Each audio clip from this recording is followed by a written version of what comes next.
मैं हूं मनीष और यहाँ पर हम तैयारी करते हैं टीचिंग एग्ज़ाम्स की। यहाँ पर आपको मिलेगा साइंस सब्जेक्ट का complete guidance including theory, previous year question और प्रैक्टिस सेट्स, जिसके लिए आपको करना होगा वीडियो को लाइक और चैनल को सब्सक्राइब। तो चलिए शुरू करते हैं आज के इस वीडियो को, जहाँ पर मैं आपको बैक्टीरिया यानी जीवाणु टॉपिक के सभी प्रीवियस ईयर क्वेश्चन सॉल्व कराने वाला हूँ। स्टार्ट करते हैं।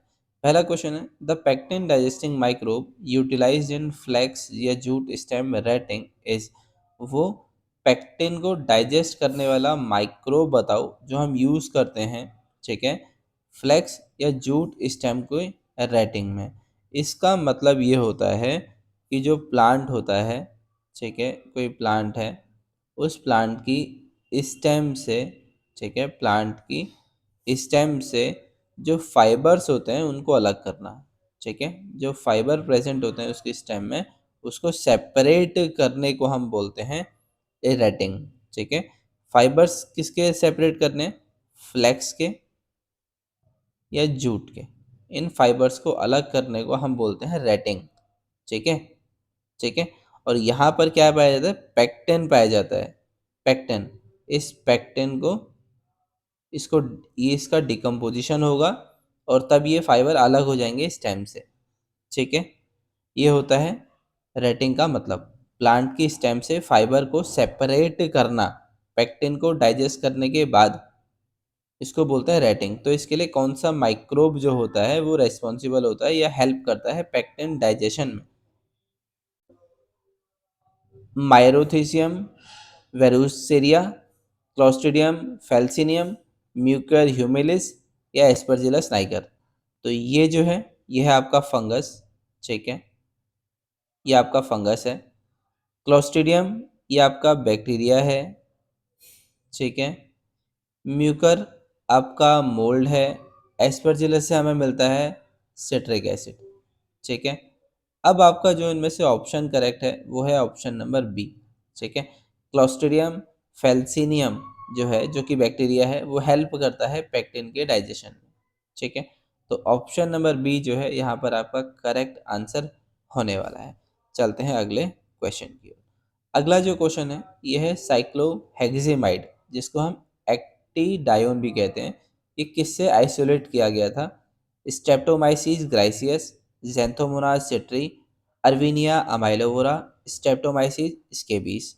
तो जो इसके चार आपके ऑप्शन हैं, इनमें से जो करेक्ट आंसर है वो है स्ट्रेप्टोमाइसिस स्केबीस। आपका ऑप्शन नंबर डी जो है वो करेक्ट आंसर है। इससे जो एंटीबायोटिक है ये प्राप्त होती है, ठीक है, इससे मिलती है एंटीबायोटिक, एंटीबायोटिक, ठीक है, जो कि है एक्टिडायोन, ठीक है। ये जो ऊपर एंटीबायोटिक है जिसका नाम एक्टिडायोन है, ये प्राप्त होती है स्ट्रेप्टोमाइसिस स्केबीज से, ठीक है। ये क्या करता है, ये जो भी यूकारियोट्स होते हैं उनमें जो प्रोटीन सिंथेसिस होता है, मतलब जो प्रोटीन बनने की प्रक्रिया है, प्रोटीन सिंथेसिस को रोक देता है, ठीक है, उसको इनहिबिट करता है, INHIBIT, उसको रोक देता है, यानी इसमें प्रोटीन नहीं बनने देता है यूकारियोट्स में। ये वो एंटीबायोटिक है जिसका नाम है एक्टिडायोन, ठीक है। बात करते हैं स्ट्रेप्टोमाइसिस ग्राइसियस की। तो इससे प्राप्त होता है स्ट्रेप्टोमाइसिन, STREPTOMYCIN। स्ट्रेप्टोमाइसिन हमें यहाँ से प्राप्त होता है। जेंथोमोनाज जो सिट्री है, ये सिट्रस कैंकर जो डिजीज होता है उसको स्प्रेड करता है, उसको करता है citrus canker, CANKER, citrus canker disease करता है।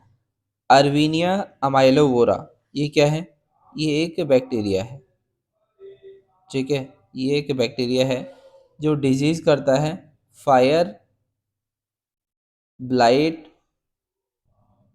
फायर ब्लाइट ऑफ एप्पल, ठीक है, सेब में फायर ब्लाइट रोग ये करता है। चलते हैं अगले क्वेश्चन की ओर। अगला जो क्वेश्चन है इसमें पूछा है सर्कुलर डीएनए किस में पाया जाता है? Circular DNA molecules are found in, ठीक है। डीएनए कैसा हो, सर्कुलर, सर्कुलर डीएनए, ऐसा डीएनए।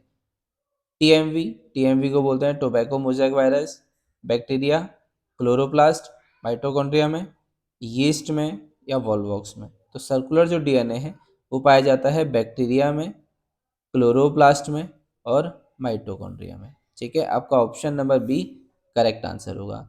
बैक्टीरिया में कैसा डीएनए पाया जाएगा? बैक्टीरिया में सिंगल पाया जाता है, सिंगल सर्कुलर डीएनए पाया जाता है। जब हम यहाँ पर बात करते हैं क्लोरोप्लास्ट और माइटोकॉन्ड्रिया की, इन दोनों में सर्कुलर डीएनए पाया जाता है। कैसा डीएनए पाया जाता है? सर्कुलर डीएनए इन दोनों में पाया जाता है। ठीक है, circular DNA. Tobacco mosaic virus की अगर हम बात करते हैं टीएमवी की, तो इसमें सिंगल स्ट्रैंडेड आरएनए जो है वो प्रेजेंट होता है। यीस्ट की हम बात करते हैं या वोल्वॉक्स की हम बात करते हैं तो इन दोनों में लीनियर डीएनए पाया जाता है। ठीक है, लीनियर डीएनए इन दोनों में पाया जाता है। अगला क्वेश्चन है, insect resistant transgenic cotton has been produced by inserting a piece of DNA from. किसका डीएनए से इंसेक्ट रेजिस्टेंट ट्रांसजेनिक कॉटन बनाया गया है, जिसको हम बोलते हैं बीटी कॉटन। ठीक है, उस कॉटन को ना हम बोलते हैं बीटी कॉटन। तो इस बीटी कॉटन बनाने के लिए किसका डीएनए का जो है वो हम इसमें डाल, उसमें हमने इस्तेमाल किया था। बीटी कॉटन बनाने में किसका डीएनए हमने यूज़ किया था? इंसेक्ट से लिया था डीएनए, बैक्टीरिया से लिया था, वाइल्ड वैरायटी से लिया था या वायरस से लिया था? तो वो लिया था बैक्टीरिया से। ठीक है, बैक्टीरिया से लिया गया डीएनए, उससे हमने बनाया है बीटी कॉटन। ठीक है, और वो किससे लिया है? बेसिलस थ्यूरिनजेंसिस से। बेसिलस थ्यूरिनजेंसिस का डीएनए हमने लिया है, तब वहाँ से ये बीटी जो है इस यहाँ से आया हुआ है। बेसिलस थ्यूरिनजेंसिस से आया हुआ है ये बीटी वर्ड। ठीक है, इसका डीएनए हमने इसमें डाला। ठीक है, और तब ये कॉटन क्या बन गया? Transgenic cotton. ठीक है, insect resistant transgenic cotton has been produced by inserting a piece of DNA from. किसके डीएनए हमने यूज़ करा है? तो बेसिलस थ्यूरिनजेंसिस बैक्टीरिया का डीएनए हमने यूज़ करके ये बनाया है ट्रांसजेनिक क्रॉप, जो कि है बीटी कॉटन। ठीक है, चलते हैं अगले क्वेश्चन की ओर। अगला क्वेश्चन है, the characteristic pigment of cyanobacteria. Cyanobacteria में कौन सा पिगमेंट पाया जाता है? एंथोसाइनिन, फ्यूकोजैंथिन, फाइकोसाइनिन या फाइकोइरेथ्रिन। ठीक है, तो आपका जो करेक्ट आंसर है वो है फाइकोसियानिन। आपका ऑप्शन नंबर सी जो है वो करेक्ट आंसर है। फाइकोसियानिन पाया जाता है साइनो बैक्टीरिया में। इसके साथ साथ इसमें क्लोरोफिल ए भी पाया जाता है साइनो बैक्टीरिया में ही। ठीक है, साइनो बैक्टीरिया में फाइकोसाइनिन के साथ साथ क्लोरोफिल ए भी पाया जाता है। अब ये फाइकोसाइनिन क्या करता है? ये इसको ब्लूइश कलर प्रोवाइड करता है।